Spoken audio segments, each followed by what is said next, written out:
বিসমিল্লাহির রহমানির রহিম। আসসালামু আলাইকুম রহমতুল্লাহি ওয়াবারাকাতুহু। আমি আজকে যে তথ্য দিচ্ছি তা হচ্ছে আমাদের অতিরিক্ত আলুর দাম কিভাবে কমানো সম্ভব। আমাদের জন্য বাংলাদেশ সেনাবাহিনী, ভোক্তা অধিদপ্তর সকলেই মিলে একসঙ্গে কাজ করে, তাহলে আমাদের এই আলুর দাম কমানো সম্ভব।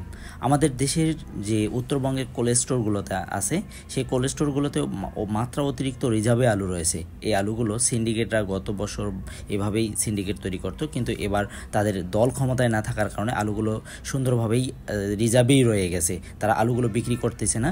যদি এগুলো তদারকি করে সঠিকভাবে বিক্রি করার সিদ্ধান্ত নেয় বাংলাদেশ প্রশাসন, তাহলে আলুর দাম একদম হাতের নাগালেই চলে আসবে এবং ক্রেতার হাতের নাগালের মধ্যে থাকবে। এই আলুগুলো সবগুলোই রিজার্ভে রয়েছে, কিন্তু আমাদের আলু রোপণ করার আর বেশি দিন হাতে সময় নেই, খুব দ্রুত।